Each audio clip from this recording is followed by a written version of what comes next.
Welcome back to CHGO Bears After Dark, presented by Circa Sports. It's finally great to be back home with our guy, Corey Wootton. How you doing tonight, Corey?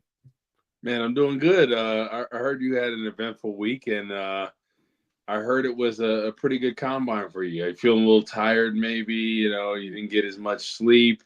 And speaking of sleep, rather, I don't think Mm-hmm. many people realize when you're actually a participant on the combine, you actually get no sleep too. They wake you up at like 4 a.m. You do drug tests, you do the Wonder Lick, you do meetings with teams, and it is kind of like they want to test you when you have limited sleep. They want to see how you're going to react, how you're going to answer certain questions, how you're going to perform on the Wonder Leg, how you're going to perform in the field and agility drills, how you're going to run your 40 when you're a little tired. And it is the ultimate mind test. So that's what people really don't realize until you heard from a former player, like what it's really like with that combine. Yeah, it's the combine for everybody, right? The players first and foremost, putting them through a full day test each time they come through. The coaches and the teams, they grind till like 2, 3 in the morning doing their evaluations, and then they might go get a bite to eat at 3 in the morning because their day starts, after the players are done with their meeting. And then there's the combine for the media to see if they can handle 5 straight days of a strictly steak and whiskey diet and still be able to do your job properly with limited sleep and tons of whiskey. And somehow here at CHGO Bears, we pulled it off.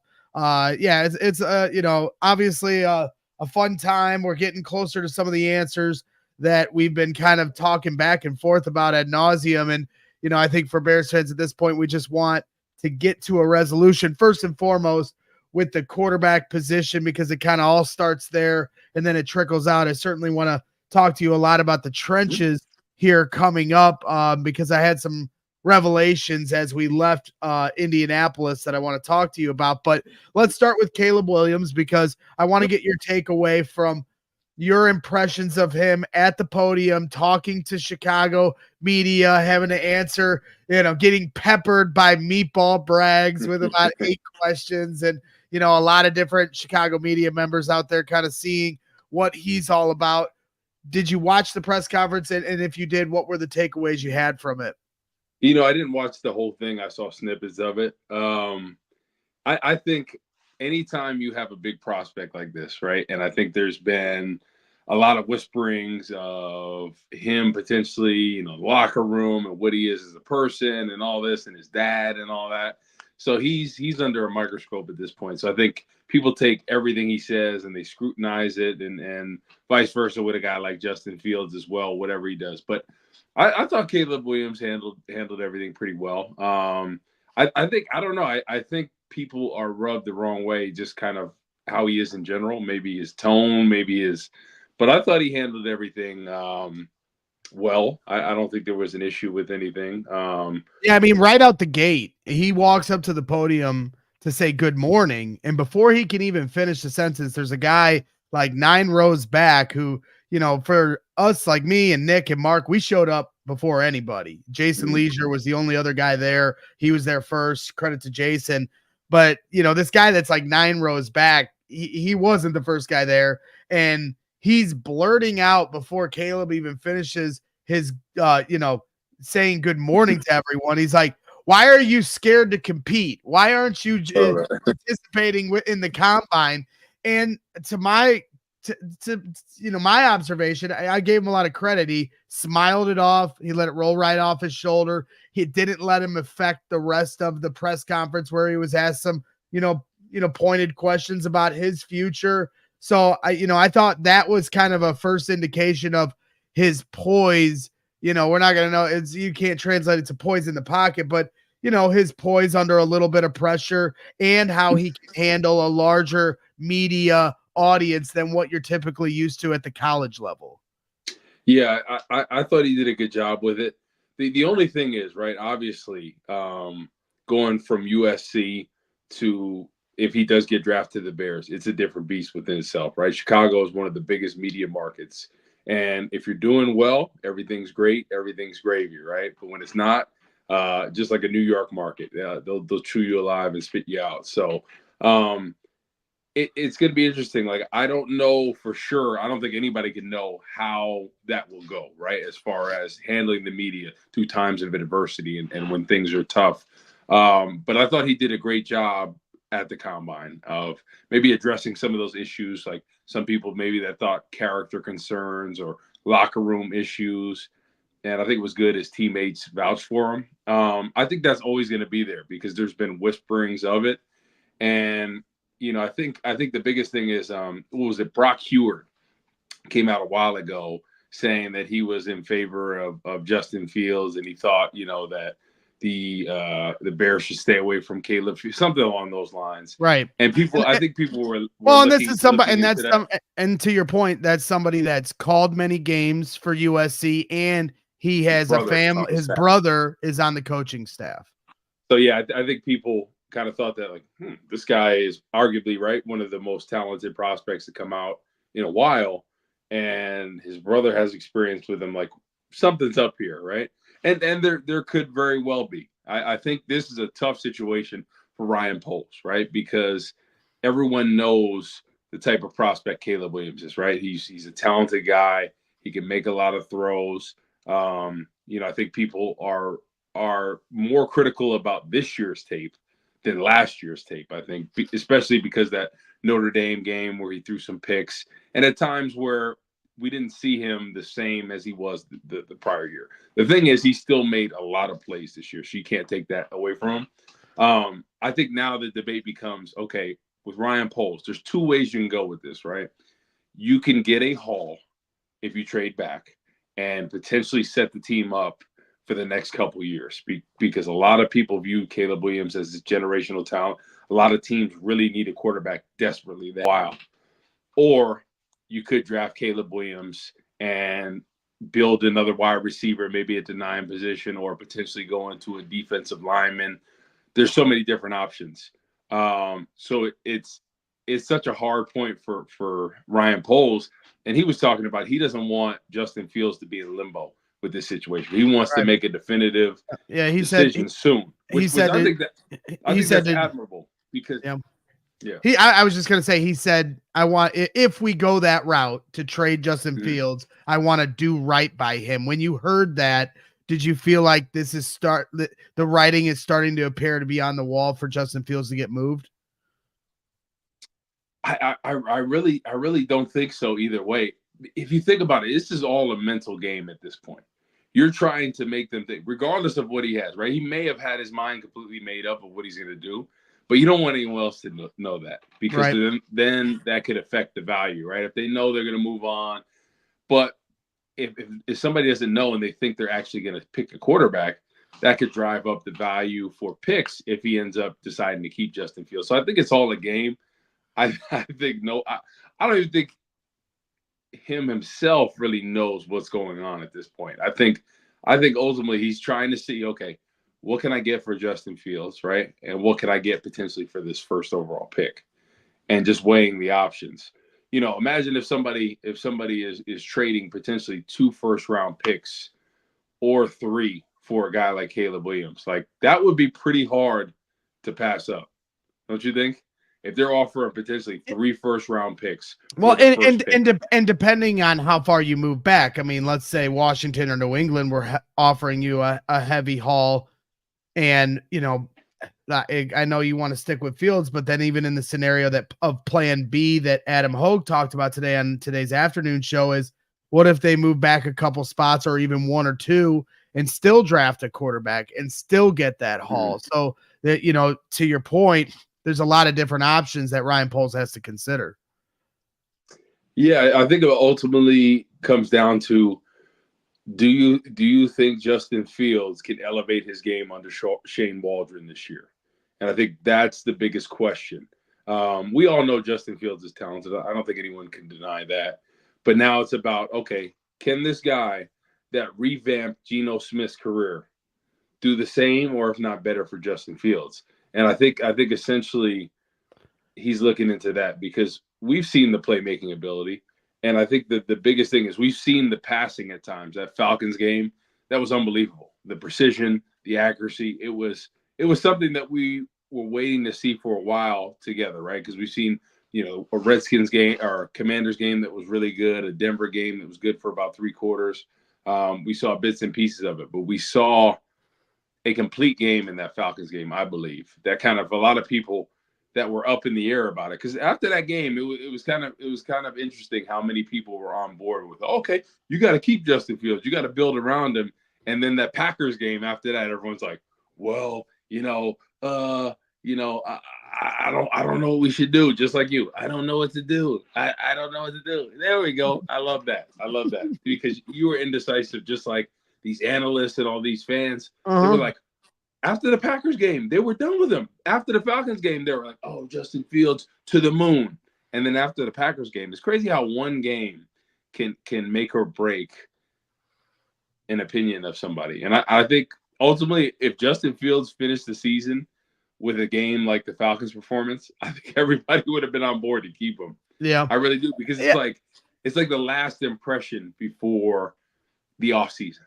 And like it sets the tone or for what. Because if he threw for 500 yards and they beat the Packers and they whoop up on them, I think that would have went into the offseason like, we got our guy.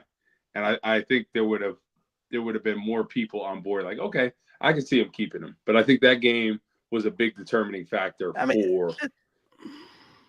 It certainly was a lasting impression, and you have to wonder how much of a lasting impression it was for Ryan Poles and the organization when they have to make this decision, and you heard Ryan Poles say in the end of season press conference, as soon as the season was over, I have to take the emotion out of it, was one of his quotes. And the further we get past the season and the more you look at the entire landscape of his career so far with the Bears and the whole landscape of the decision, you say, Justin Fields, could he flourish under Shane Waldron the way Geno Smith did?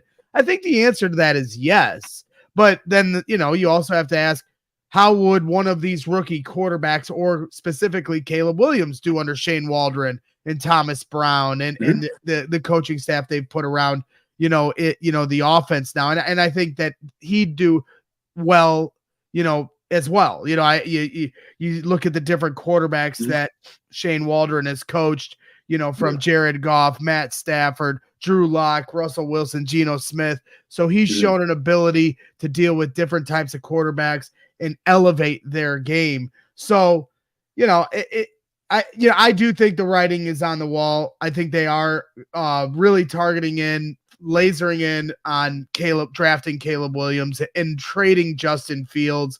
And we will get to that point. I respect that you've been 10 toes down on it. I think there's been a lot of fans that have as well.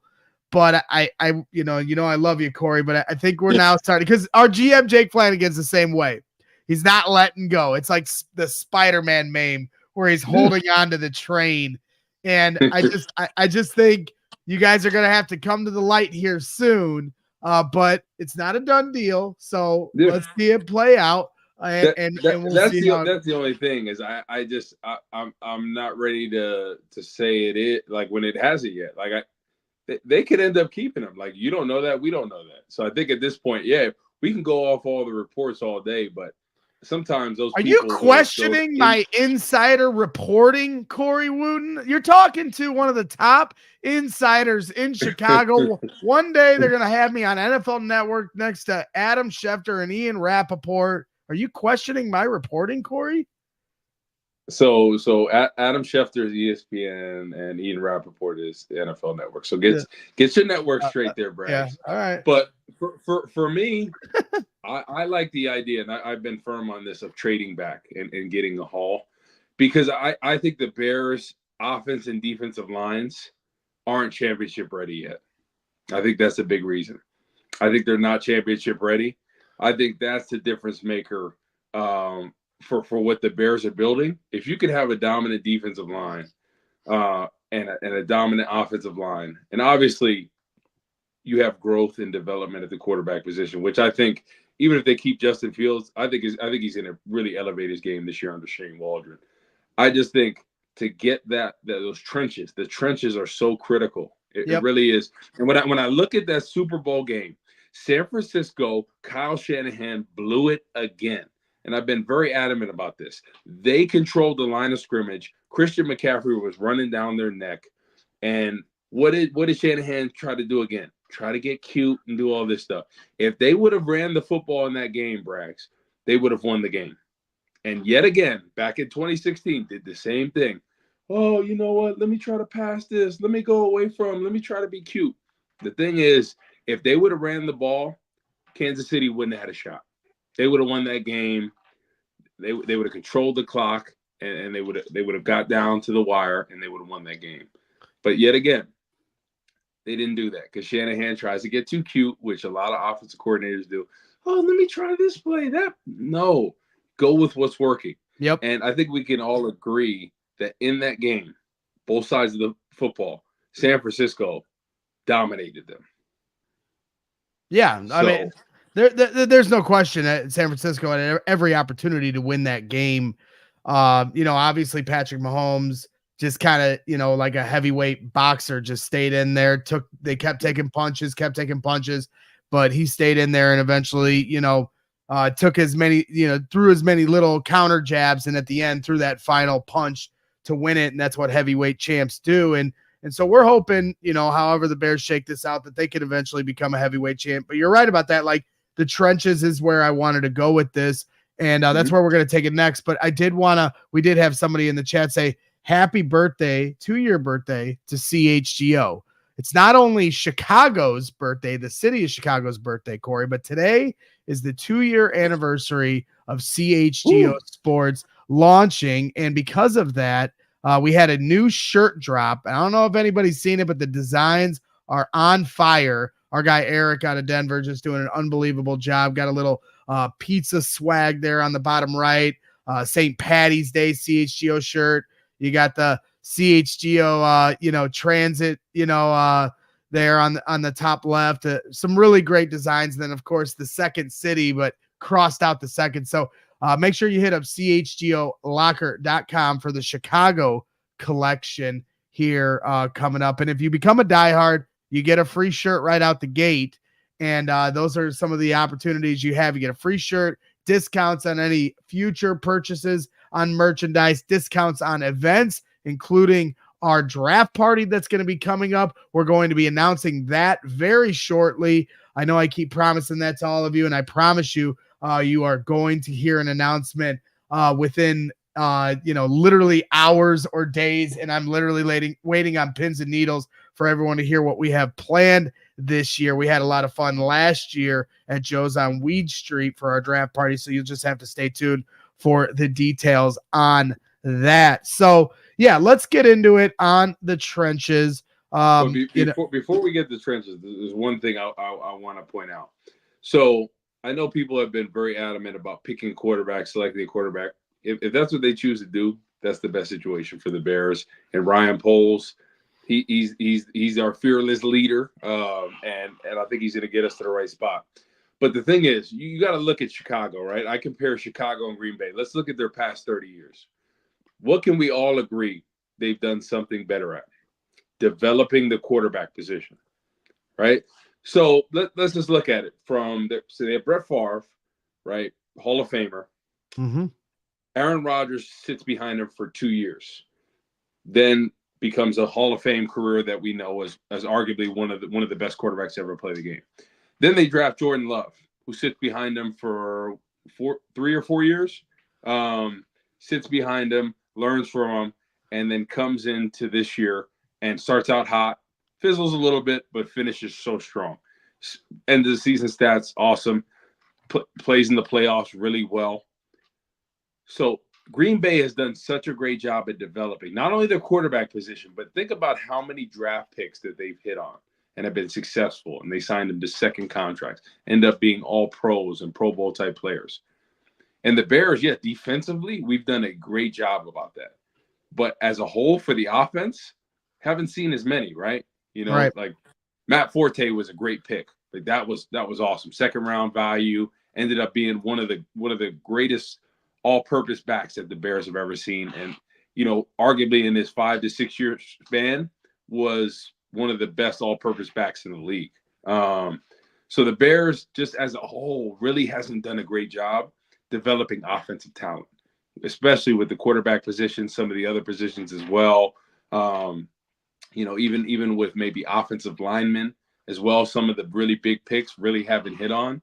Right. So I think that's what needs to change more so than anything, their development. Because when I look at Green Bay, and it's been lopsided, I would say, probably since Brett Favre took the helm as the quarterback. It's been very lopsided as favoring the Green Bay Packers. Yep. And I think the development of players is a key thing. So if the Bears, whoever they draft or whatever they decide to do, they have to do a better job of developing their offensive talent. And I think that starts from the coaching staff. I think it starts, from the players. Obviously, it would be great to have a situation for whatever quarterback ends up being the guy that eventually they can do the same thing like Green Bay did, like Patrick Mahomes did, sitting behind Alex Smith. Not to say Alex Smith is on the same level of Aaron Rodgers, but in that 3-year span, 3-4 year span with the Chiefs, he was a Pro Bowler, something that he couldn't do in San Francisco. So Pat Mahomes got to learn behind him. And sometimes that's the best situation. Jared Goff sat most of the year his first year. So being in a good situation where you can develop a talent and not have to throw them out there right away, like we've seen sometimes with the Bears. Yeah, there's no question. I mean, Green Bay has shown the blueprint, and they've had some of their guys in their front office kind of speak to how they do things, and one of their rules is to draft a quarterback before you need one. So that means, to your point of taking a guy and letting him sit.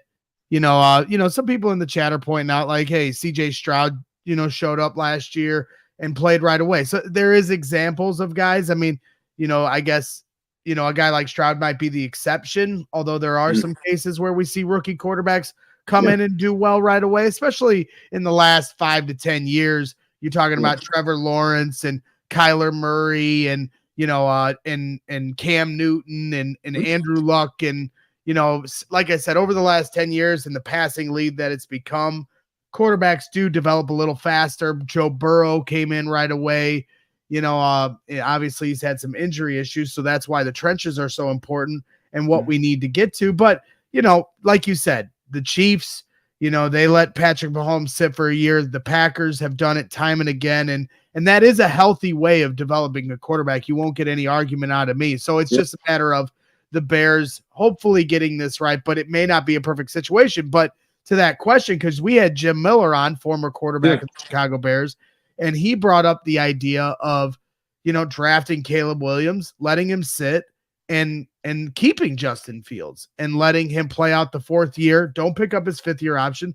Let him play out his 4th year and try to do it that way. Is that a scenario that you would sign off on? Probably not, right? I think if you're drafting a quarterback this year at number 1, your plan is to play them. There's some situations where, if you have a veteran established quarterback, I think your goal is to sit him for a couple of years and then develop him. But I don't see them drafting Caleb Williams and keeping Justin Fields. I see that if they're going to stick with Justin Fields, they'll probably draft a quarterback, in one of the 3rd, 4th round, maybe like a Joe Milton or somebody that you can develop, somebody like that. But I don't see, if they're keeping Justin Fields, to draft Caleb Williams at number 1. I really can't see that scenario. But let's go back to CJ Stroud, and not taking anything away from him, because I thought he performed awesome, right? He had a great year. Really was a rising star in this league. But look at who his coordinator is, Bobby Slowick, who is a Kyle Shanahan disciple.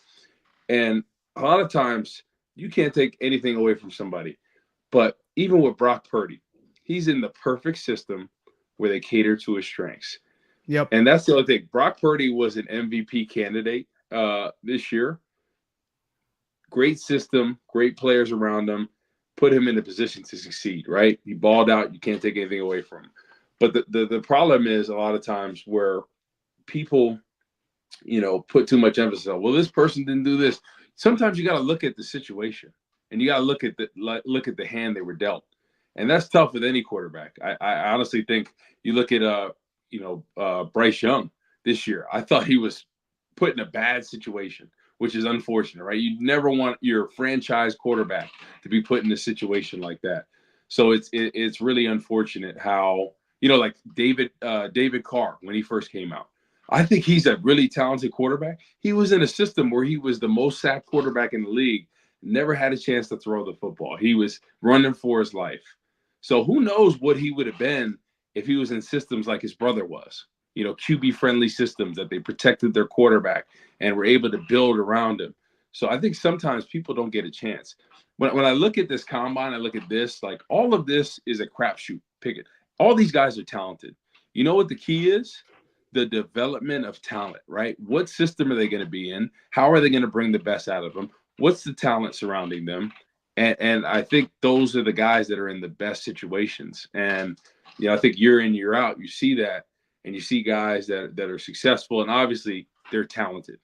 But I think a big portion of that is their quarterback getting the best out of them. Why do you think there's some guys that have went from this team to that team to that team and then go to the Patriots and are Pro Bowlers and are one of the best for the position? Because Bill Belichick has been doing that for years. So my whole thing about this is I think the Bears need to change how they're developing talent, right? They have to do a better job of that. That comes from the coaching staff. I think Eberflus and company have done a great job of that with some of the really young guys, right? Stevenson, Jervon Dexter. I think if they can continue to do that, Roshan Johnson as well, if they can continue to do that with the draft picks, I think that's really going to help this team. And the biggest thing we have to do in Chicago is beat Green Bay. When you cannot beat your rival, that is a problem year in and year out, right? They've set the blueprint of how to successfully make the playoffs consistently. I think they made the playoffs out of the last 10 years, probably 8 to 9 times, somewhere around there. And the Bears, on the other hand, right? I don't even want to know the stats, but the proof is in the pudding. The Bears have to change that because it is awesome in Chicago when you're beating Green Bay, when you're the dominant team, when you're the dominant defense. So if they can get back to that, it's just so tough for me to write any player off in this league. And I'm not just talking, I know, I like Justin Fields, but any quarterback in this league, it is so hard when you don't put a quarterback in a position to succeed. And I think people say, well, Justin Fields, we didn't get the best out of him. But I guarantee you, majority of quarterbacks in that situation would have really struggled in the type of play calling that Matt Nagy had and Luke Getsy at times. The problem with Luke Getsy was the inconsistency. Now, I think he was getting a little stubborn because this is what I like to run. I know this is what Justin likes to run, but, there would always be a couple games where we'd see, these crazy performances by Justin. And then all of a sudden we'd see 15 screen passes from in the Minnesota game. You're like, what? So I just feel like it's a tough situation for any quarterback. Like Josh Allen struggled this year a lot, right? Ken Dorsey, I think, was a big reason for that. Some of the play calling got stagnant. And then when he got fired, then we saw Josh Allen towards the end of the season really catch fire. So that's what I think. Shane Waldron is the perfect guy if we're going to keep Justin Fields or stay with Caleb Williams. I am cool with either situation. I think people think I'm going to be upset. This is for the betterment of the Bears franchise. So No question. whatever position they decide, right? Poles is like, hey, Caleb Williams is our guy, and he's the best. So be it, right? That's the best situation for the Bears right there. And if he decides to keep Justin Fields, I know he'll be able to get a lot in the draft and build around him. But my biggest thing is build the trenches. Build the trenches. Everything else will come. I'm a firm believer in that. Yeah, definitely build the trenches, and we're going to get to the trenches here next. But Gary wants to know what size shirt you're wearing, and maybe we'll get you some, this new CHGO Chicago collection gear. But Gary Ross in our chat is saying, Woot, they're drafting Caleb, and I'm going to get you a jersey for the draft party. So, I'll wear it like Danny Parkins. Like people think I don't like Caleb Williams or something. No, I think there's value in keeping Fields, but if Caleb Williams is the guy, he's the guy, man. Let's ride. We're getting closer to the answer. That's the nice part about this is, we can go back and forth about it and hear both sides of the spectrum as far as the decision that's to be made and what our preferences are. But we are getting close to a resolution. Free agency is a week away, and the draft is 50 some odd days away. So, it felt so far away, when we were still talking about this during the season in December, early December. We've gone 12, 15, 20 rounds on this at this point. And, we get it. We're all kind of, where we're at on this. And Austin Gutterman, he also says, Woot has spaghetti arms. Team Caleb, Team Braggs. Your thoughts on Austin's comment here, Corey? No, I do not have spaghetti arms. I actually have 23-inch arms, and I'm not talking about rims. Okay, they're Austin. Now, Braggs, on the other hand, he may have 14s or pea shooters or whatever they call them in Indiana or whatever. But I've never seen a guy with as wide shoulders as him, bricklayer, with the skinniest arms in the world. It looks like a cartoon character. And I don't know. What's that stuff that they used to inject in synthol or whatever in people's arms? Yeah, maybe you need some of that because those arms are looking weak there, buddy. Okay. I don't know if you saw, I put the pictures up last night of what I looked like at the combine a year ago this week versus this year. I know I still got work to do on my arms. All right. I'm not denying that. And I'm doing the curls. I'm doing different things to try to get on your level. It's a high bar to reach, but I have been putting in that work. Woot, you're inspiring me to be better. And that's what we're doing here. So one thing before we get to the trenches. So question for you. So when you actually work out, why do you not sweat? Because every pic I've seen is you're not sweating at all. So I've never seen somebody of your age, right? Maybe I've seen geriatric people that maybe walk in nice pace, but don't sweat. I've never seen that. I sweat a little bit. I'm not one of those people that like my shirt is drenched in it. But I promise I do. You know what? You need to up the intensity, okay? He's over there working out at the same time as the grannies and grandpas in there, doing that class, right?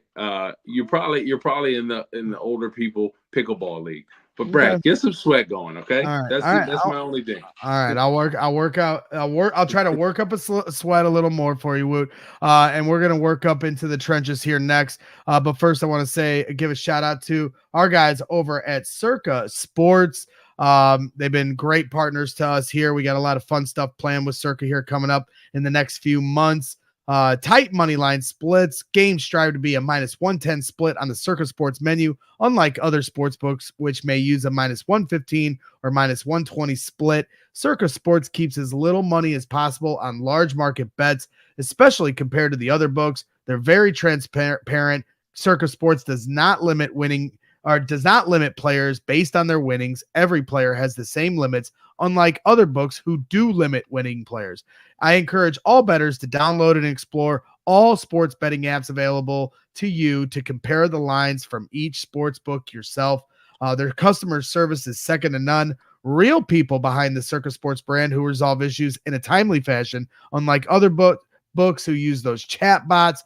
All aspects of the app are being run by the same team that runs the main Circa Sportsbook at Circa Resort and Casino in Las Vegas. So download the Circa Sports Illinois app at circasports.com/Illinois-app to sign up today. Also, be on the lookout for Circa events, watch parties, and tailgates. If you or someone you may know has a gambling problem, call 1-800-GAMBLER or text GAMB to 833-234 or visit areyoureallywinning.com. Definitely want to hit up Sportsbook. March Madness is about to has begun. We're in March, but the March Madness tournament is right around the corner. Purdue, if you look over my shoulder, Corey, show some respect to the 20, one and done, just like they've been doing the past couple years. Show some respect to the 26-time Big Ten champion Purdue Boilermakers. They clinched another Big Ten title here at Mackey Arena Saturday. What matters if you're one and done or you're two and done? Okay. If you're number one seed, they get upset. We might just have to have Northwestern go in there and dethrone them again. Come on. Okay. We'll see. Hey, if Northwestern and Purdue play in the tournament again, which I think is a very real possibility, it'll be a hell of a game. Although, Northwestern has sustained some injuries here, so we'll see. But we'll stick to football here. I could talk Big Ten basketball all day long. Let's get to the trenches. Some announcement here today from Ian Rappaport. The Dolphins will not franchise tag standout defensive tackle Christian Wilkins. Sources say meaning the longtime pillar of Miami's defense will be a free agent. Wilkins will be one of the top free agents regardless of position. So a pretty big news drop there from Ian Rappaport, somebody that we've talked about a few times here on this show. I see with a little bit of twinkle in your eye here. Can you talk about the fit of Christian Wilkins and the possibility of the Chicago Bears bringing him here? Man, he's a talented guy. Honestly, I'm really surprised that they didn't franchise him. I thought they were, and I thought he'd be out the game. But I think he could be a fit here. I'm a little biased because I think Johnny Newton from Illinois is like the perfect fit for this three technique in this scheme. I think Christian Wilkins can be. He's a talented player in the run game. He can get after the quarterback in the pass. So I would love to have him. Love to have maybe Chris Jones if that's a possibility. And people say, oh, he's 29. The thing is, D tackles can play this game for a long time. Look at Hargrave over in San Francisco this past year, still as productive as ever. So I don't have a problem paying a guy that's maybe 29 or 30 years old as a D tackle. In my opinion, I think they can play at a higher level longer than a straight defensive end can. But yeah, I think that'd be a great option if the Bears can lock that up, and then it makes things a lot easier. So then you have flexibility about, okay, you do go with Caleb Williams. Then at number 9, you're then like, okay, we took care of the defensive end, our defensive tackle. Now we can go at a wide receiver now, a Dunze or whoever that is, or it just gives you some flexibility. The more you can address in free agency, the better it's going to be for the draft and the more options you can have. So I'm all about building the defensive line this offseason. I think that's going to be crucial for them to really make a push in the playoffs and get themselves, competing for a title is that defensive line. I think this Tampa 2 scheme, we've shown that we have the linebacking core and we have the secondary to make it happen. I think Montez Sweat elevated everybody's game, but opposite him, can they get a guy like Daniel Hunter or maybe even a guy like Jared Verse in the draft? And then defensive tackle wise, Jervon Dexter, is he going to take the next step this year? But I think either way, you got to have a dude at the 3 technique. And if Dexter, develops the way we want him to, that's just an added bonus, because in this scheme, you want to rotate your guys. So you want waves of guys. You want at least 2 guys in every position group. Yep. That you can bring in, right? You throw them in waves, kind of like a hockey changeup, right? A hockey line changeup. So I think if they can do that, they'll put themselves in a position to succeed. And I think they are two defensive line position groups away from being a really dominant defense. And I think this will be a critical year, because Pole's first 2 years, he really didn't develop the defensive line like we would have wanted to. So I'm really curious this year, because I'm thinking about it. If they're not able to address everything in free agency, right? Like, let's say we're not able to get that high talent free agent acquisition, then, if they decide to draft Caleb Williams at that number 9, you're kind of like, okay, what are we going to do there, right? Are we going to go after a defensive lineman? Are we going to go after another receiver? And I'm just hoping that they don't avoid the defensive line this year. I really hope they address all the position needs and put themselves in a position to really succeed defensively with those trenches. Well, we have a little bit of breaking news here coming from the chat. I did see somebody, Matthew Gregory, here posting in the chat.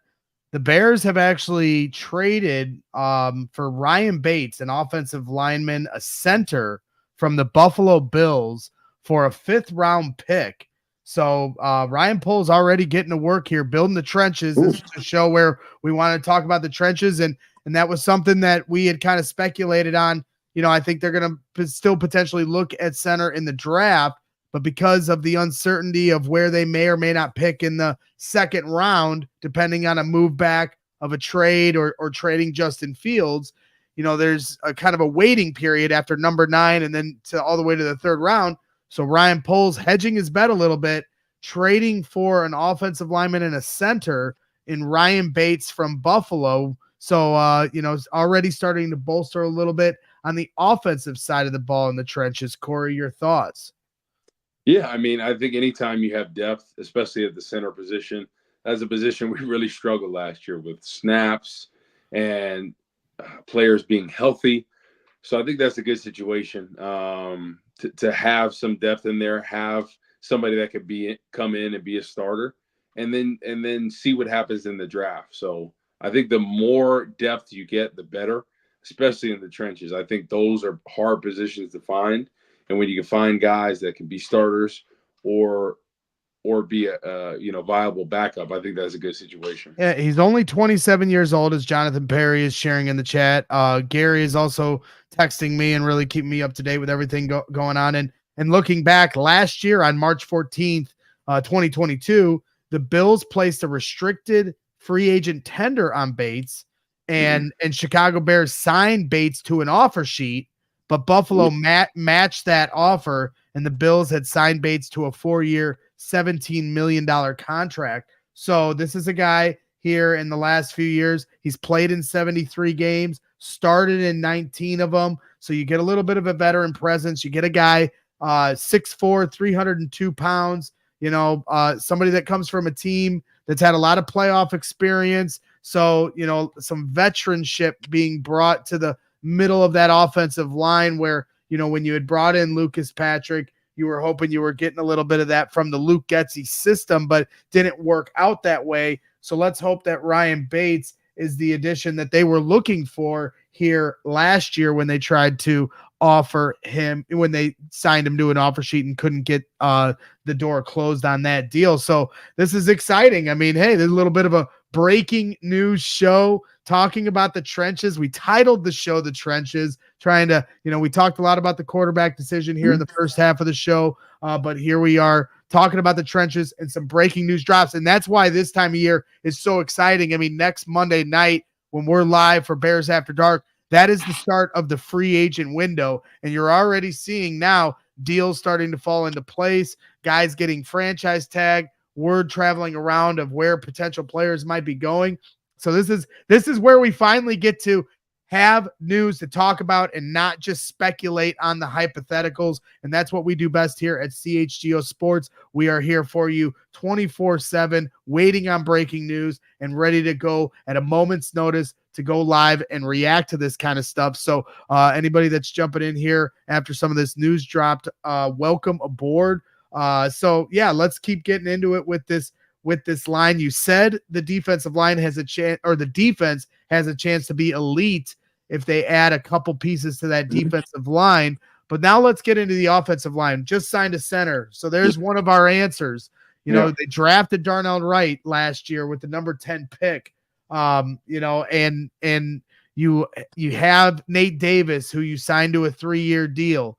You have Braxton Jones, and this is where I want to get into it with you because, you've been somebody that aren't completely sold on Braxton Jones. And I had 3 takeaways when I left the combine from things I heard and what I observed through, some of the work we were doing down there. I do think they're going to draft Caleb Williams 1. So then that leaves what they're going to do at 9.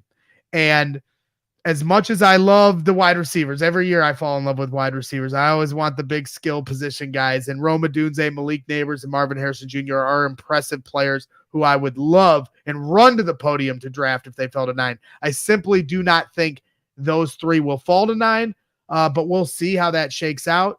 So in my scenario, I have Olu Fashanu falling to number 9. And a lot of people think that that's a box checked, is left tackle. But from my standpoint, looking at how Ryan Poles, drafted Darnell Wright last year and looking how he's trying to elevate this roster, I now believe that if Olu Fashanu is there at 9 and some of these options are not, even if Jared Verse is sitting there, even if Johnny Newton is sitting there, even if Dallas Turner is sitting there, and we can talk about some of those guys, I believe the Chicago Bears are going to draft Olu Fashanu, former high school teammate to Caleb Williams, at the number 9 pick. Your thoughts? I don't think so. I think Poles is sold on Braxton Jones. Now, if he's there, I think you got to consider pulling the trigger on him. I think he's a generational talent in left tackle. very talented. I think Braxton Jones is going to be a Charles Leno type player, right? Consistent, pretty reliable, but he's not going to be your franchise left tackle, if you get what I'm saying. So I think Poles, I just know him. He loves his own guys. I think every coach or GM, they like their own. And I think he found this gem in Braxton Jones, and he's seen him improve and he's seen him get better, right? He started as a rookie. This year, he really worked on the anchor and bull. For the most part, he had a solid year. So I think there was growth and development. I just don't see him changing anything with the offensive line, with the exception of maybe another center in the draft. That's where I see it. I think for him, he's like, I got Braxton Jones, Nate Davis, right? It was a crapshoot last year. Unfortunately, he lost his mother. He was going through stuff. So I think they took last year with a grain of salt. I think he's going to hit the ground running, ready to go this year, similar to what we saw in Tennessee. I think Tevin Jenkins, they feel very good about him, and they feel good about Darnell Wright. Center position is where they need to upgrade. So I think they're going to keep everything the same with the exception of center. Yeah, so, I mean, I see what you mean when it comes to, Poles really being in on his guy. So, sorry, I'm getting a little bit of distraction. But Adam Hogue is texting me. I think there's a chance he's going to jump on to react. So I'm just trying to do a little bit of juggling here. I'm producing here, and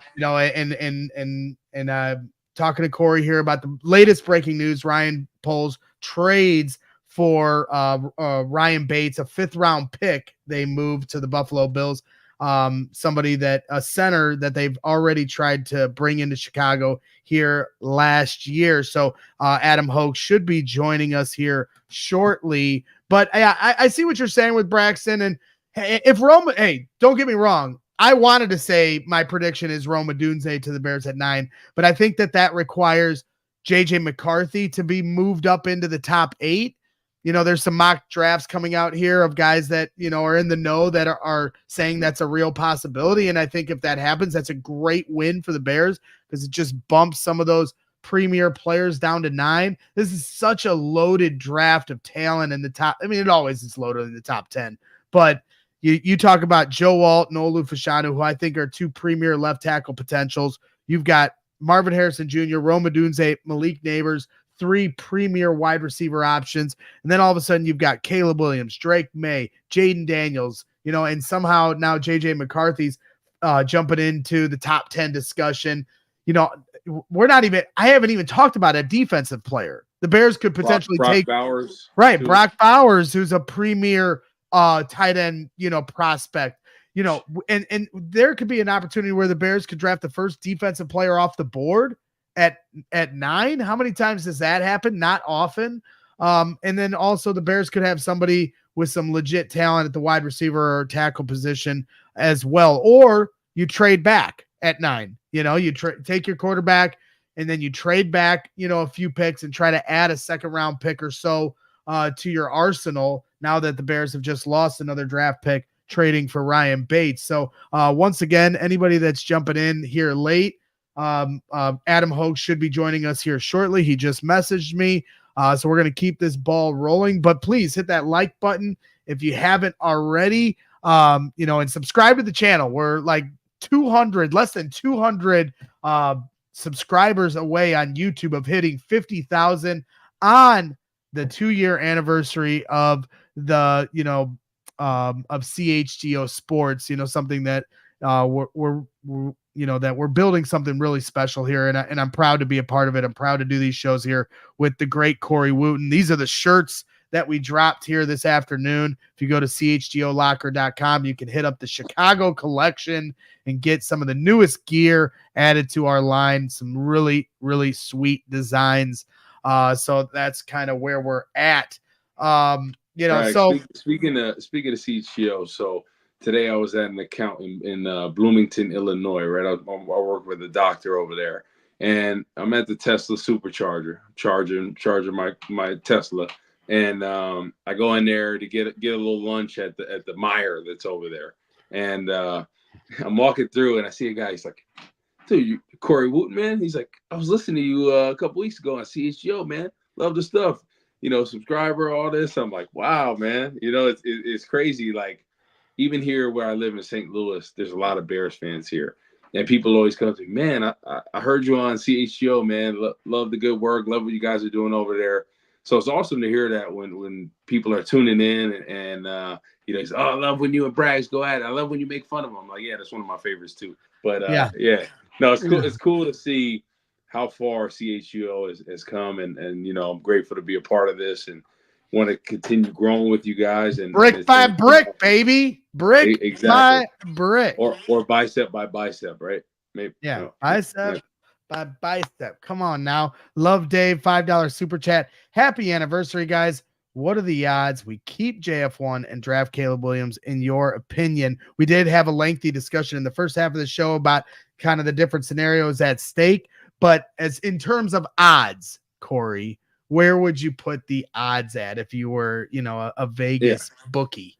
So I would say it's probably like 40% chance to keep Justin Fields, 60 to draft Caleb Williams. I think it's more in favor right now of him. I think it's going to depend on how these interviews continue to go with the Bears and Caleb Williams and just how they feel about him. Because I think that's the biggest thing. Everyone knows his talent.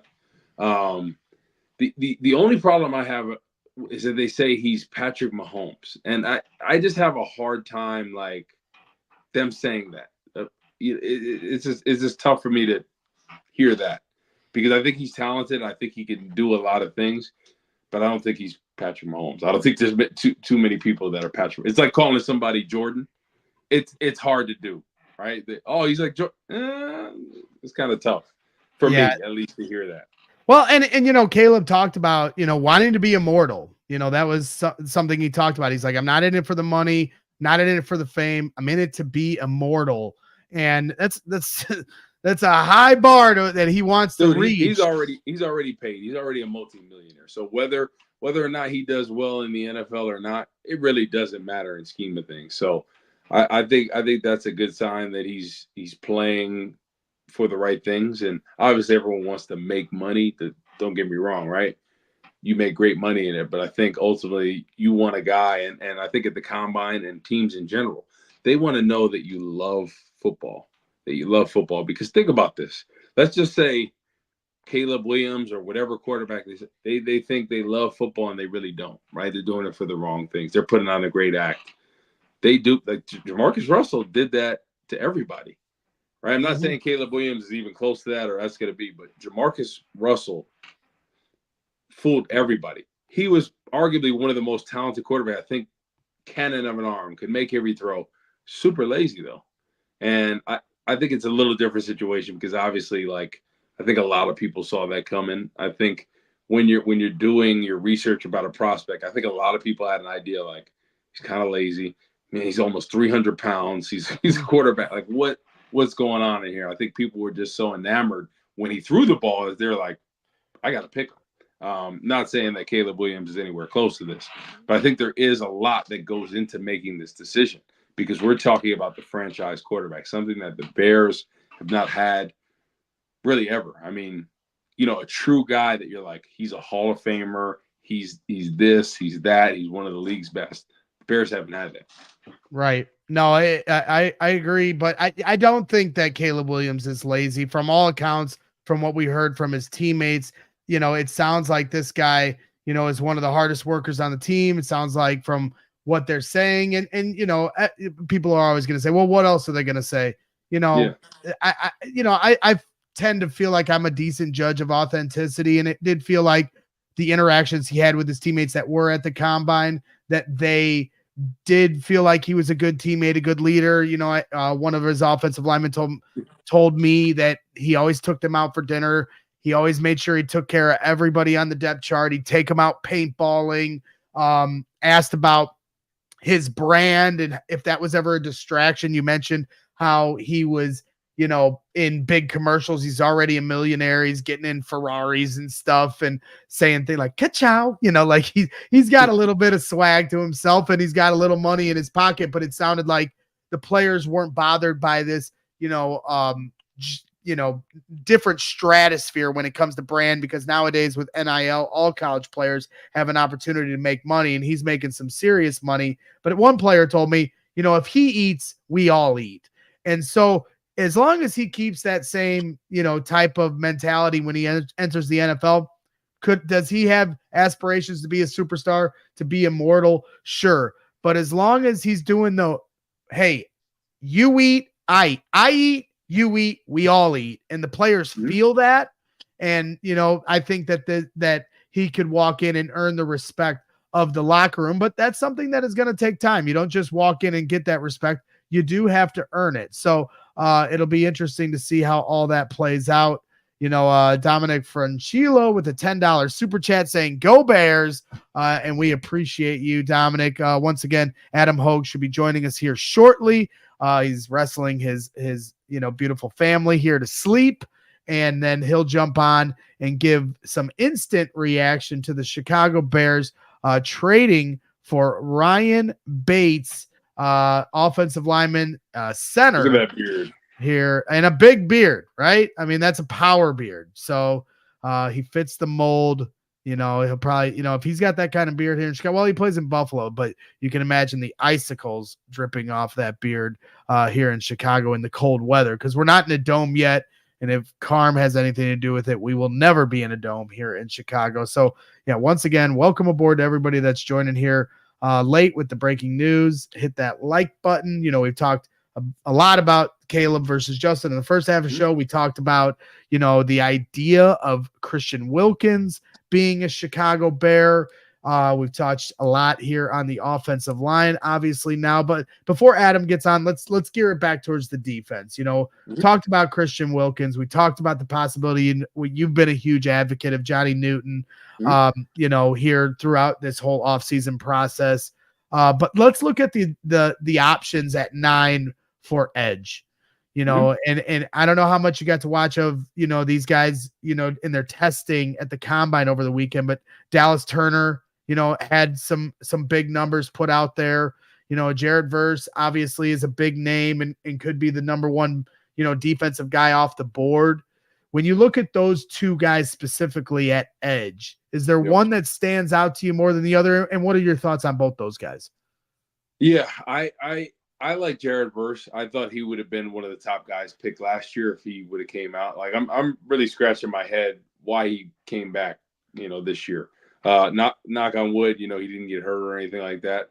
But I think when you're projected as a top 5 defensive end, you got to go. Ultimately he stayed, and I'm glad he didn't get injured or anything like that. But I'm a big fan of his. I love his get off. I love how he uses his hands. I think he's going to be a very talented player in this league. I even thought last year, if the Bears had an option, if they could have, traded back, got some more picks and all that, like maybe potentially looked at him in later part of the first round, middle part.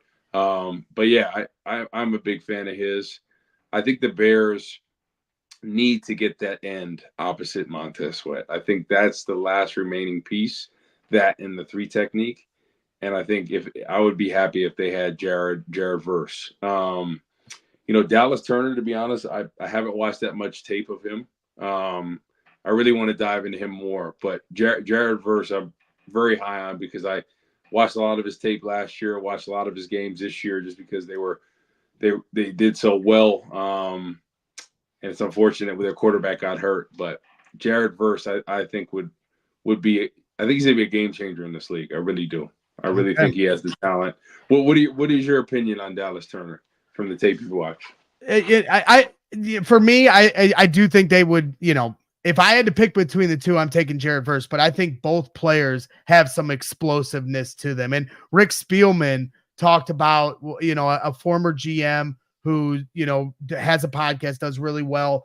He talked about, the defensive end last year taken out of Alabama that went to Houston in Will Anderson. Yep. He said that he would take Dallas Turner over Will Anderson. And so when you talk about defensive end evaluation, I always am going to defer to you. I'm not going to overstep on what my evaluation is. Obviously, Alabama's on the big screen most Saturday nights, so you see a lot of them, a lot more than maybe other schools. So I have watched Dallas Turner play a lot, and he's a playmaker.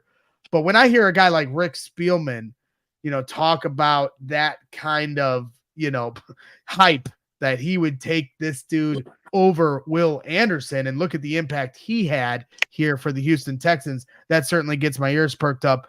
Joining us now here from his humble abode, from the mansion, is our guy, Adam Hogue, who is coming in with, breaking news, as we're talking in the middle of talking about the trenches here on CHGO Bears After Dark.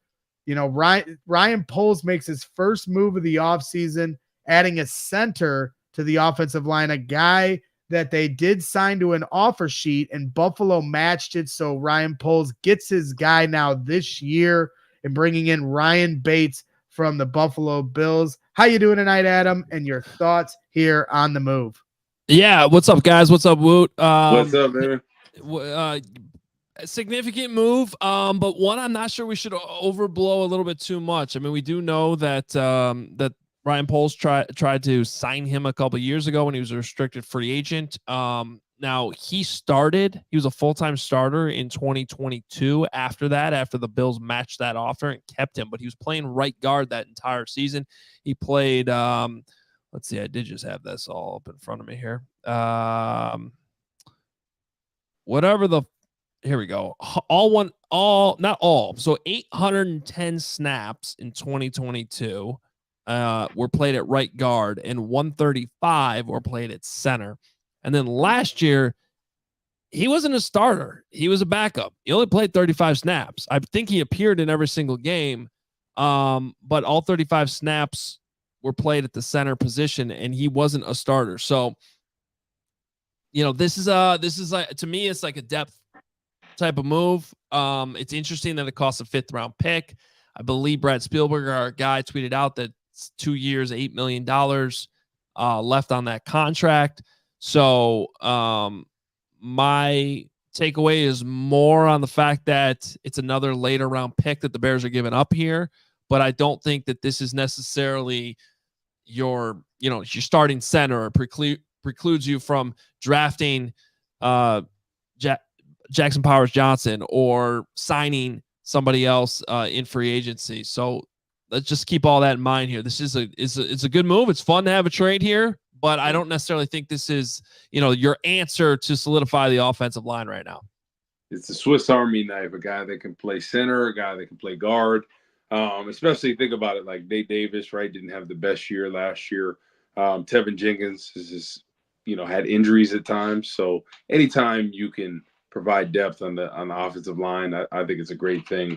It kind of is shocking that it's a 5th round pick for a guy that's been a backup, especially last year. But I guess he sees the value in him and sees him maybe even potentially starting at center for them. Yeah. You're muted there, Braggs. It's the best you've sounded all night. Yes. No, thank you. I appreciate that. No, and we've talked about this, right? Without knowing where the Bears could potentially pick in the 2nd round or any part of the mid round, depending on a trade back of the number 1 pick or a trade for Justin Fields, you're entering free agency a little blind on how you can approach the draft outside of the number 1 and number 9 picks. Jackson Powers Johnson, I mean, by all accounts, seems like he's going to be a 1st round pick, right, Adam? Oh yeah, I think he solidified himself in that probably top 20, maybe even at this point. I mean, he's crushed every part of his offseason. I know he's a little bit new to the position, but he's crushed. I mean, his tape this year was outstanding. He had a great Senior Bowl, had a great combine. I mocked him last week in my mock draft where I had the Bears trading back from 9 to 12 of the Denver Broncos and taking him at 12. I wouldn't have any problem with that whatsoever. So something to keep in mind there. And now getting back to the draft picks, which is kind of, to me, the most interesting part of this trade. Remember, the Bears Bears don't have a lot of picks right now. Right. You know, it's great that they have the number 1 overall pick and the number 9 overall pick, but they don't pick again until 75. And then after that, they have their normal 4th round pick.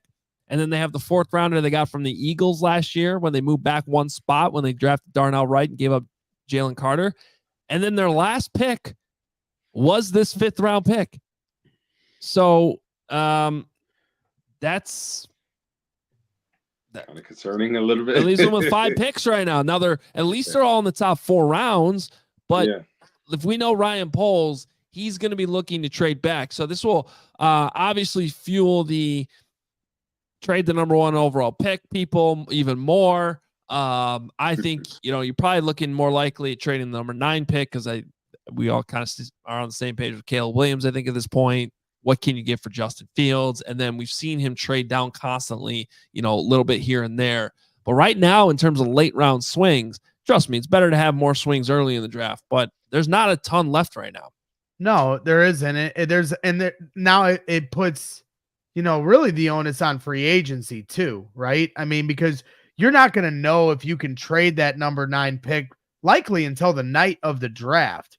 And it takes 2 to tango when you're doing that. And you saw last year, the Bears moved back 1 pick and traded from 9 to 10. And what did they get? A 4th round pick from the Philadelphia Eagles? Yep, so, which they have in this draft. Yep. Which they have in this draft. So, will there be suitors at 9? A lot of talk of JJ McCarthy being in the top 10 or consideration. Maybe if JJ falls to 9, now you've got potential suitors wanting to move up, which could really add to the value of that pick, for teams wanting to make that move. So it'll be interesting to see. But for now, entering free agency, I think it really puts an onus on Ryan Poles to try to build this roster out as much as he can outside of what they know they're or feel like they are going to do with number 1 and number 9. Sorry, go ahead, Woot. Yeah, no, I was saying it makes the defensive line, I think, that much more critical to address at least one of the positions, right, end or tackle in that free agency, right? If you can address both, I think it gives you some options offensively, right? If Caleb Williams is a guy, you draft him, and then at number 9, you could potentially pick a wide receiver, you could pick an offensive lineman. You have so many different options. So I would like them to address that defensive line if they can, right?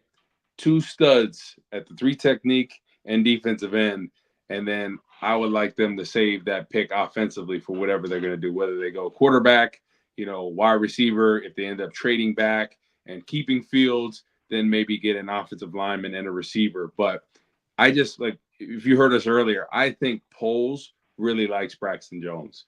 And I have a hard time believing that he's going to draft somebody to replace him. I do. I have a hard time believing that. See, and I think you're right in that Poles still likes Braxton Jones and wants to keep developing him. I sense more of a realization from those that have been coaching Braxton Jones that the Bears could upgrade at that spot. So ultimately it's the front office making the pick and what their evaluation is. Well, let me ask you this real quick, just while we're on this hypothetical. Because I put out there after the combine, just by a numbers game of the wide receivers we all adore, I feel like they may not fall to 9. Let's say the Bears did draft Olu Fashanu or Joe Alt at number 9. What kind of a market would there be to trade Braxton Jones? What could you potentially get for him to add to your draft equity? That's a good question, and I haven't asked enough questions to kind of know what his market would be, but I would imagine that what he's done so far and how young he is would still have some teams intrigued. I think the question is if Ryan Bates here is worth a 5th round pick as a swing interior line, do you really want to trade, whatever someone's willing to trade you for Braxton Jones? Is that enough to get you off of the idea of Braxton Jones as your swing tackle, which is perhaps where he ought to be if you're going to make that move and draft somebody that high? And just to be clear, I don't think the Bears are necessarily motivated to upgrade from Braxton Jones. I think if the right prospect or the right free agent is available at their price that they're willing to pay there, then they would go down that road and explore it. But that's different from making it, top tier need like Darnell Wright obviously was last year when they said, look, we got to get something, either left or right tackle. We got to upgrade this line. So I don't necessarily think it's anywhere near the top of the list of needs, but if they fall in love hypothetically with a guy like Joe Alt and he's sitting there at 9, or maybe they trade back from 9 to 10 or 11, 12, and he's still there, that's where maybe it's like you stick to your board and you go, wow, this is a big upgrade. We look at it like that.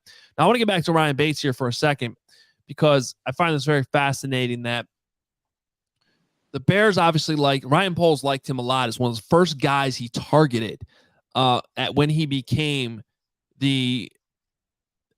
By the way, that picture, he looks so much like Lucas Patrick. It almost looks like it's like a bad Photoshop or something.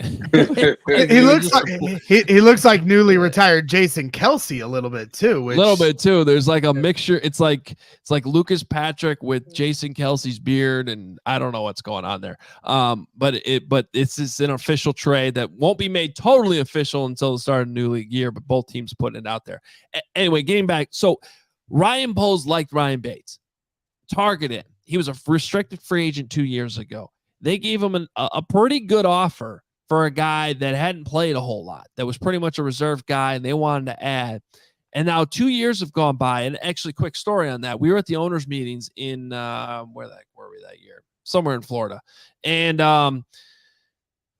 it was Ryan Poles' first owners' meetings, and Sean McDermott had just spoken to the Buffalo media elsewhere at the hotel. And we were getting the tweets from the Buffalo reporters that they had matched the offer for Ryan Bates.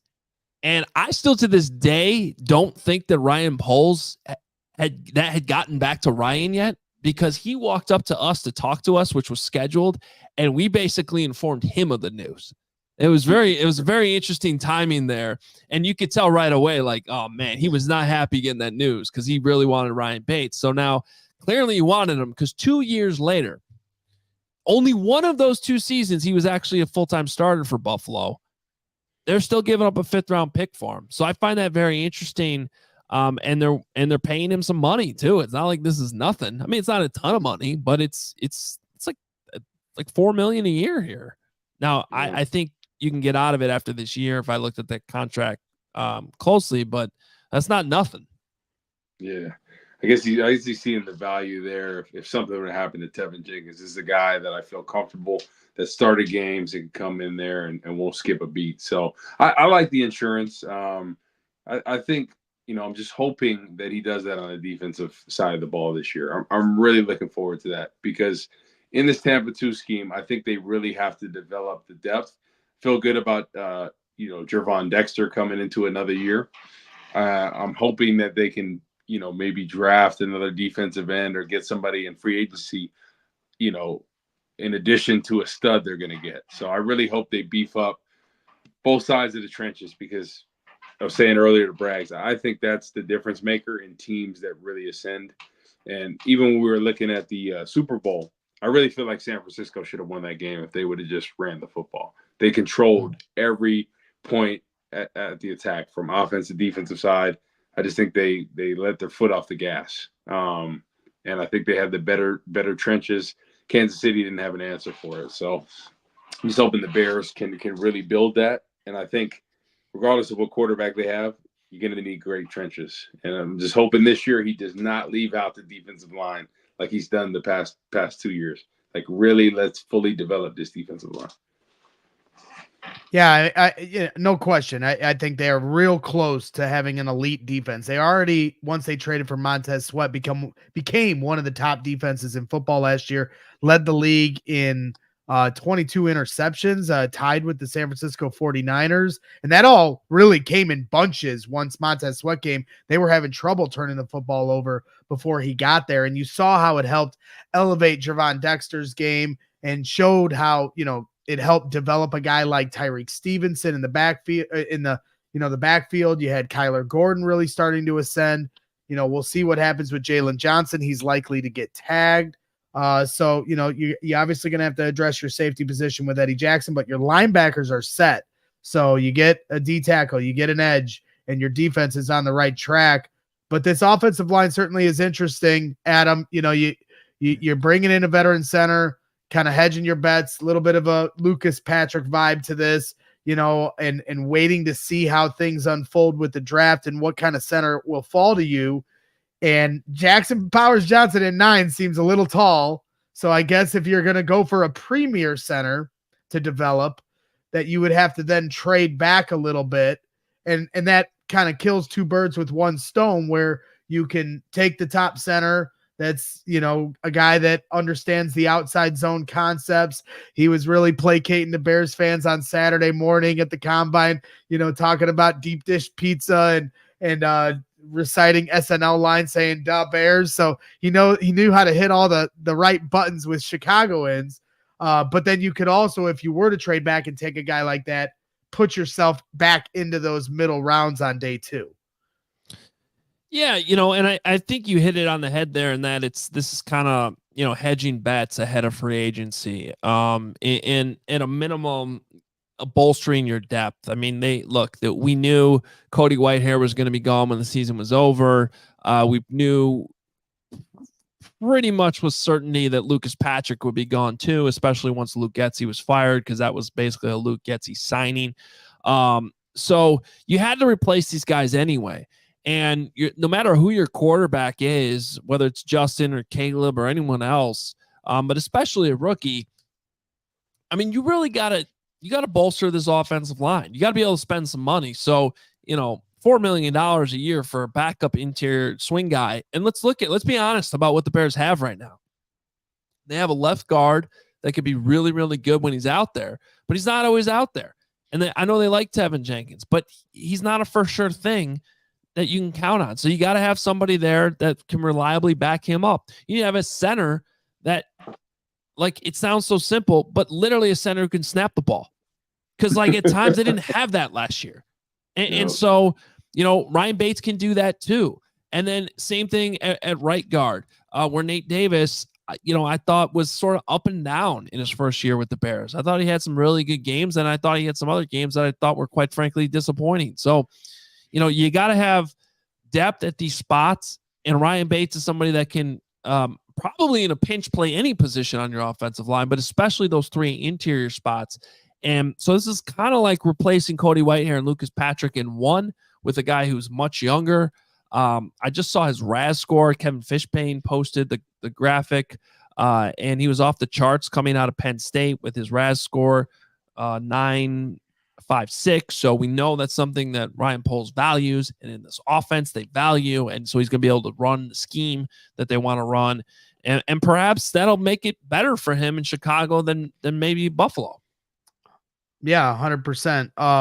Some of the names on Saturday morning that I talked to some different centers at the NFL Combine that the Bears have met with. Obviously, Jackson Powers Johnson, the Penn State center, Hunter Norzad, who, if you go back to our CHGO Bears clip on Twitter, he really had a nice detailed response of his technique, snapping the ball, getting off the ball, and really understanding leverage and his footwork. He also played with Olu Fashanu, so he talked a little bit about that. Cedric Von Pran from Georgia, another center that the Bears did meet with. Oklahoma center Andrew Ryam said he had met with the Chicago Bears, feels like he fits in the outside zone scheme.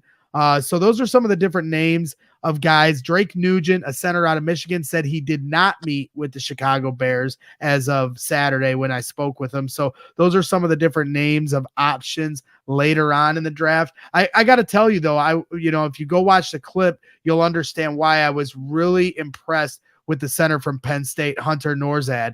I just thought, from a mentality perspective and just his demeanor and his understanding of his technique, I was impressed by his answers to me as somebody that, tries to get a better understanding of the game from guys like Corey and Hunter and other players that have played it.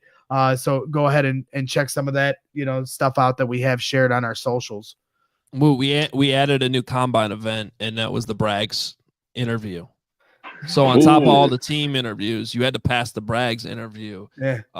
And some are saying that the Braggs interview is even tougher than the NFL interviews. So I mean, think about young Corey Wootton coming out of Northwestern. I mean, you got to meet with all these teams, but now you got to deal with that guy. And if you could big pass that meatball test, over there throwing out questions. What do you like? You like Giordano's? What do you like? You know? What do you like? Geno's East? Get out of here, man. You know? What do you like? Portillo's? Like, come on, Brax. I think the thing about the combine is it's just such a weird time when you're coming out, right? Because you don't know what to expect. You go into these meetings with coaches and you're like, what the hell are they going to ask me about, right? Some of them are like, I met with Mike Tomlin. He was a super chill. Like, what's up, Corey, man? You Jersey guy, man, you know, blah, blah, blah. Just asking about my family, you know, blah, blah, blah. Talking about New York City a little bit. Real casual, super nice guy. And then met with the Lions and Chris Kurasek, who's now the defensive line coach for the 49ers. And he just would show my bad plays and try to rip me, see how I react off it. And it's just like this ultimate mind fuck. They try to get you in different ways and see how you're going to react. Like, I know I came out the same year as Des Bryant, and I think they said something about his mom and tried to get a reaction I remember out of that. him.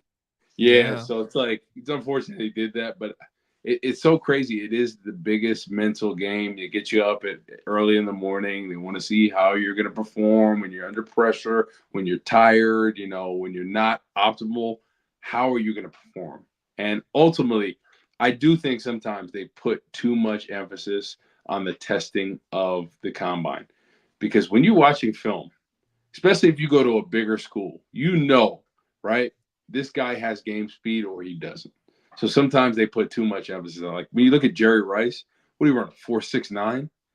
Nobody was catching him on the field, man. One of the best receivers. So sometimes they put a little too much stock in this. I understand, you know, it's a good, especially if you have guys that you don't believe they're this fast or whatever. But I ultimately think the tape does not lie, especially if you're playing at guys at a pretty high level. You know, if you're D3 or something like that, I understand getting another look just to see. Because if you're an elite player at D3, you're probably way faster, way stronger, way better of a player than most of the guys out there. Yes, the tape never lies, as my guy Draft Dr. Phil would say. Jake Flanagan here in our chat. Woot, Jake Flanagan asking, Woot, did they ever ask you if you had any ties to the mob? You know, I think, you know, they asked me, and I said, you know, I got an uncle, my Uncle Tony, you know. He owns the shop over there, and then, you know, he do something around the no, they never asked. Never asked that. Yeah. You know, a few quick stats here, and then we'll get to some super chats and call it a night. You know, brought in by our super producer Steven, so I appreciate him looking out.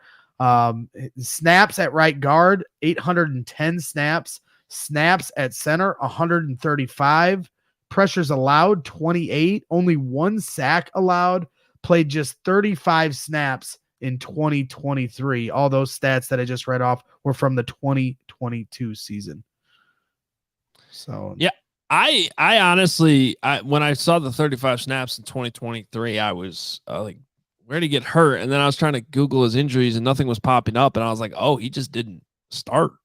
Yeah. He was just, but it's also kind of odd to play 35 snaps. I don't know. I don't know what it was, maybe field goal. I don't know. Yeah, seriously. But they listed it as center snap. So, okay. Yeah, I'm a little confused. I'll have to go back and check out the tape in a little bit more depth.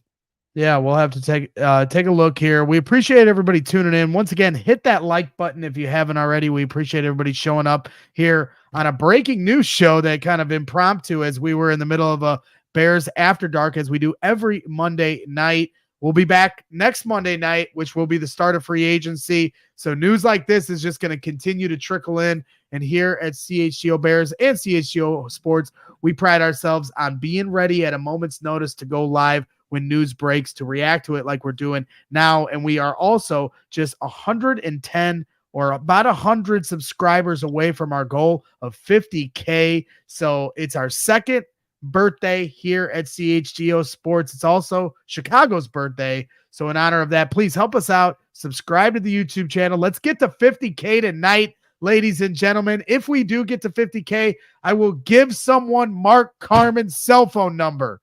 That is a promise to you. Yeah, Yeah, that's they it. don't want that. We're trying to get subscribers. Nobody wants that. Nobody we want to get subscribers. We don't want people to unsubscribe because Okay. you're threatening to give them Mark's phone number. Birdman in the chat. Birdman What? 24K in the chat. What? Wait, but you know what we will do? What? If we get there by noon tomorrow, I am no. I am releasing that previously unknown information about Greg Braggs. This is insanity. It's happening. What's scary is I have no idea what you continue to reference here. It is terrifying on every level for me because everyone knows that I have a lot of skeletons in my closet. So whatever you have found out about me, I'm not happy about it. But Birdman 24K in the chat saying happy 2-year birthday, CHGO. Y'all are killing it. We appreciate your support. Gary Ross already ordered $150 worth of drip. And if you're wondering what kind of drip that is, we got the Chicago collection here just dropped today. Really sweet designs. You got the pizza design, you got the St. Patty's Day design.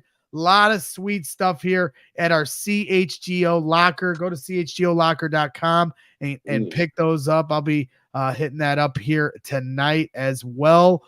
So a couple more super chats here to get through. Although Kyle Waddle was a little bit of a prophet before this news dropped, he did put in our chat, and I highlighted it to ask about it later to Woot. And he said they need to sign and draft a center and draft the guard Zinter from Michigan as a backup. He's injured and will slide and will have good value. So box check number 1, signed a center here, traded for one, Kyle. So good on you for calling that. We had Love Dave send in a couple $5 super chats. He was asking about keeping JF1 and drafting Caleb Williams. So he sent in another one. I meant in the sense of keeping both. So $10 from Love Dave here tonight. We appreciate your support. Once again, Dominic Franchillo, $10 super chat. Go Bears. We appreciate you. Jay Toasty, $1.99 super chat. Join late. Woot come around on the Caleb train. Dude, whatever's the best situation for the Bears. I know is leaning towards that. Whatever happens, like people act like I'm against Caleb Williams being on here. Mm-hmm. I see the value in trading back and getting a haul, especially with their current draft situation. Okay. But I understand it. They think he's the best guy to go. Hey, I'm all for it. So I tried to tell him, Adam, I am reporting that the Bears are going to draft Caleb Williams. He's trying to question my reporting, which is a dangerous game. Everyone knows. For sure thing, and I am now at the level of the Albert Breers and the Ian Rappaports and the Jeremy Fowlers of the world. I just need to go to 1 or 2 combines, and I put myself on that echelon. I just do that by myself. Nobody else puts me there. 40-inch Ditka with a 40-inch Ditka with a new profile picture, which is of my fat ass with my shirt off at the Super Bowl with Bert Kreischer. So we appreciate it. And he's got a pregnant man emoji as his super chat. What does your trainer think of that picture? We're working on it. It's always about improvement. And like I said, from last year to this year, we've shown steady improvement. Now this year to next year is when I'm going to get flexed out. So just stay tuned for that. There's a lot going on in that super chat. There's a lot going on with 40-inch Ditka in our chats every day, and we appreciate his support. Hunter Darger, $1.99 super chat. Do we upgrade at backup QB if we get Caleb Williams? I'll send this one to you, Hogue.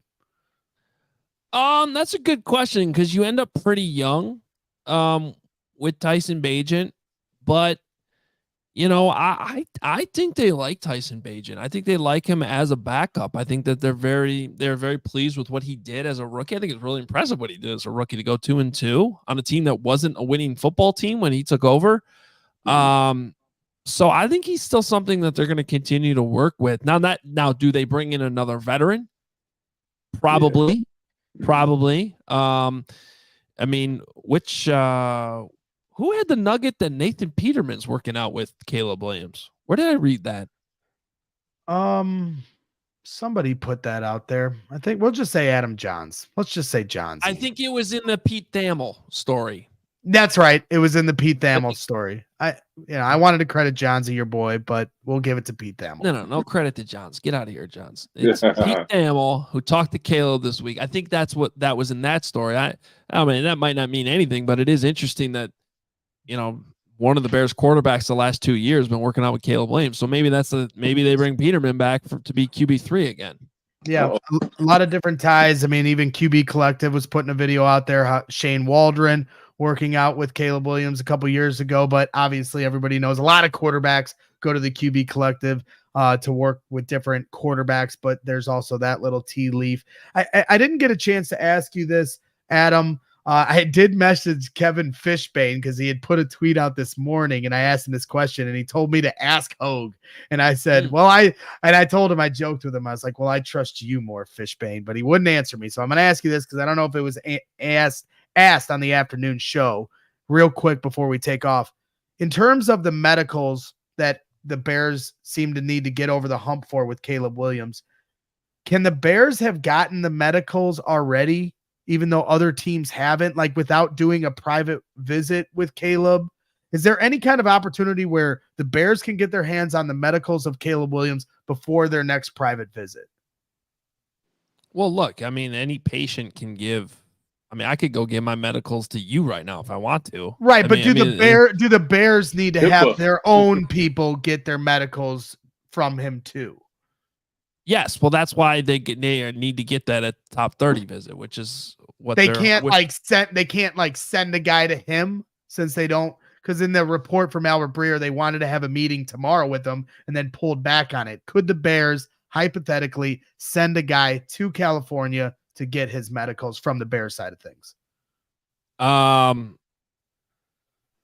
If I don't know the answer to that, I guess. So is there an injury? I thought you were the reporter breaking news. People are thinking it's going to pop up with him. Like, he wasn't injured much in his college career, right? No, I mean, he had a hamstring he played through 2 years ago. That was definitely hindering him, but he played through it. No surgeries that I know of. Mm-hmm. I don't think it's a big concern. I think it's only a story because he refused to do the medicals in Indianapolis. So I think it's a hurdle that they have to get through, right, before they officially make a move. But we can talk about this tomorrow. Yeah, it's kind of weird that, like, if he's never had injuries like that, why he just wouldn't go through it and then be done, unless there's something he's had for a long time that could be, looked at like, he doesn't have cartilage in his shoulder or in his knee or something. I don't know. Yeah, well, I have no cartilage in one of my knees, so I'll continue to work on that. But Adam Hogue joins us here on a breaking news show. The Bears sign Ryan Bates, or trade for Ryan Bates, trade a 5th-round pick pending a physical. The Bears had a veteran center, and that about wraps things up for here tonight. Adam or Corey, do you guys have anything left before we call it a night? Just what'd you shoot today? A 103. I choked on the back 9. I had a 47 on the front 9 and then ended with a 103. But I was playing on a very good course, one of the best courses. How many mulligans did you take? I took 1 mulligan in the back 9. I took 1 mulligan. Did you have any 8s? Do you have any snowman on a par 4? So on the last 4 holes, I had 2 8s and 1 7. Okay, because my 9-year-old got a legitimate 8 today on par 4. Yeah, well, you know what? From the red tees, not even the junior tees. All right, Mr. Golf, did you see the guy 6-putt over the weekend in the PGA? It happens to the best of us. This game humbles everyone. Doesn't matter what level, Corey. We don't all have simulators in our backyard. I don't have a simulator. I wish I had one of them. Right? My simulator I own is in New Jersey. I live in St. Louis. God. So get that correct, Brad. I love how we're like, let's call it a night, but then we're gonna rag on Braggs about his golf game before we go. You didn't shoot at 103 though. I can promise you that. I've seen your swing, bro. I'm gonna get you. I may not be able to beat you, Corey, because I swear to God I did. Oh my God. I'm just happy you said 103 because this guy promises every time he doesn't play with us, he's in the 90s. You know what? He's actually getting mad. Yeah. You know what? That's what I can do. I could just take you off. I could take you off. I can take Corey off. I have the power here. You're not going to call me a cheater. I play on an easy course in Indiana. Carm Anybody told me can. about it. I'm Carm told tired me of it. about I'm you. tired of it. Yeah. We're calling it a night. I'm tired of it.